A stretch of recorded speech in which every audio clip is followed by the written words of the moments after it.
Hey y'all, Somno Superman again, back with a chapter review and discussion for One Piece, chapter 1032. This one called Odin's Beloved Blade. It starts off with a cover page of Yamato with some black cats making deliveries, which is apparently some reference to a company called Yamato in Japan that makes deliveries, and black cats is their symbol. But it shows them being delivered as like this old lady. It looks like the same old lady from Caribou's cover story. Just like random fun fact, I guess. But for the chapter, I love this chapter. So much good stuff happened. It was sick. It starts off with Marco carrying Izo, trying to figure out what the apparition is. You see Big Mom's being Big Mom, just kind of standing there with her eyes whited out. So they're still fighting. Law and Kid versus Big Mom, of course. You got random beast pirates trying to beat samurais with a cannon. And then you got Apu chasing Yamato with X-Drake behind him. Fuga running alongside Yamato. And apparently they're friends, so that explains last time. Fuga just wanted to see Yamato again. And then you got Brook and Robin falling down on Fuga's hair, still being chased by CP0. But then CP0 gets taken out by that like flame apparition whose name I'm blanking on. Kazumo? No, that doesn't sound right. It's whatever. It's a flame apparition. And then Yamato notices that it is just passing through the floors. And they know if it gets down to the armory where all the explosives are, then that's not going to be good. Then you see Brook just landing by himself. You don't see Robin land, but the next panel you see them next to each other. So maybe Brook caught Robin. I don't know. But you have Apu taking pictures of CP0 and then CP0 attacking him for it. Apu threatening to sell the pics to Morgans, of course. Yamato previously had said something along the lines of, what is the informant doing here? Informant's the wrong word. I don't know. Yamato called Apu something, and the fact that he's now taking pictures of CP0 is very fitting. But CP0 just attacks him, and it looks like they just knock him out. And they talk to X-Drake. They're like, did you think we didn't know exactly who you are? And then they attack X-Drake too. But Apu just stops him. And X-Drake's like, oh, you're still alive? And Apu says he can use armament haki. That's most likely how he lived. And then it turns into Apu and X-Drake teaming up versus CP0. I did not see that coming. Like, I never would have guessed that that was going to be the outcome of it. But I'm cool with that. You got two of the worst generation versus two CP0 members. Yeah, I'm cool with that. And then you do go outside the dome where you got Zoro versus King. And it does show Momonosuke still in his dragon form making clouds. Just based on the picture, I want to say he's made clouds the size of his body.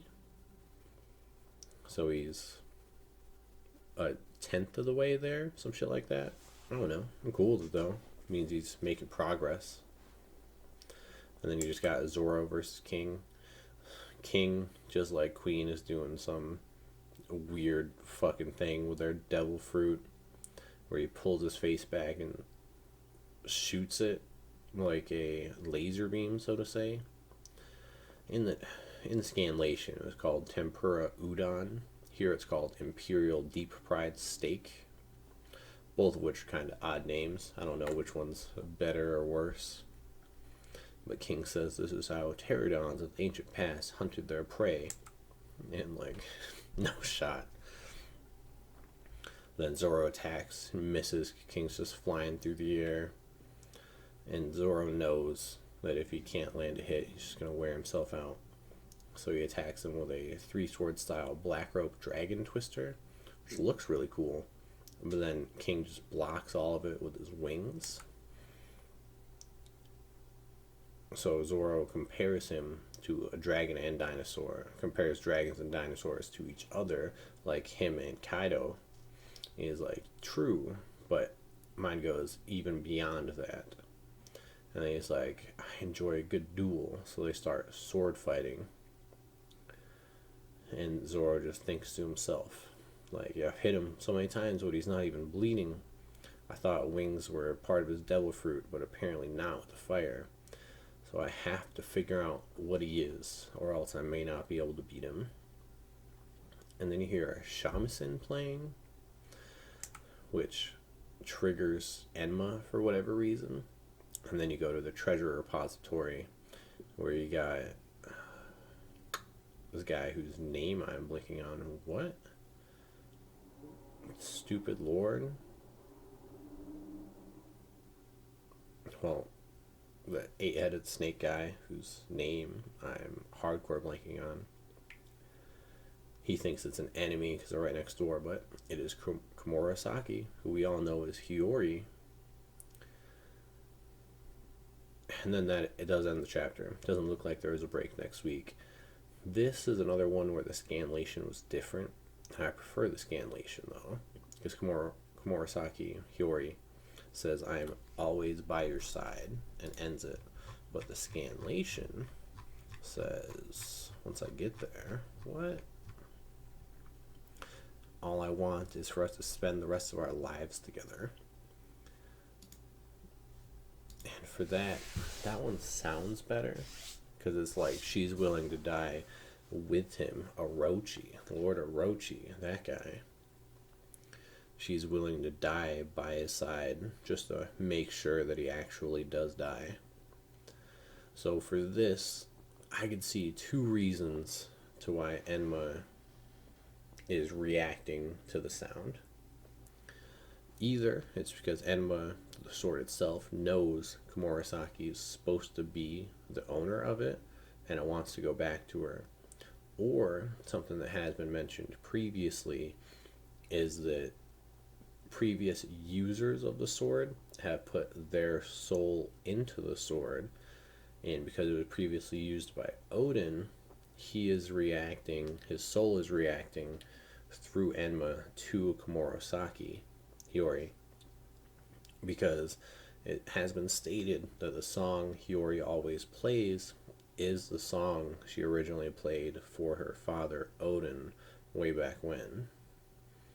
That's what I would like to think is the case, so I'm going to roll with that. It doesn't really look good for Zoro, so I'm curious what'll happen. But based on this, and with how Enma is reacting, I will double down on the fact I do not think Zoro will leave Wano with Enma. I am convinced he will get back Shusui after it is found out that he is a rightful descendant to Shusui. That's what I would like to happen. But man, they set up so much good stuff. Izo and Marco are on the way to fight the apparition. Who knows what they'll see on the way. They'll run into Yamato and Fuga at this rate, because Yamato asked Fuga for help to chase after the apparition, which based on the map was like 2 floors above where it's going. 3 floors above where it's going, I guess, because they're on B2 and the armory is 4 floors down. So they have to get through 3 floors. Yeah, I don't know. But I am looking forward to X-Drake and Apu versus CP0. I think that'd be sick. Man, I'm looking forward to it. Zoro, with the Zoro and King fight, there has to be a flashback for King, or like some revelation for King and his race coming up soon. Man, I'm just looking forward to it, because I know it's going to be awesome. And there's no break next week, which is sweet. Whew. As always, if you watch this, I appreciate it. Y'all have a good one.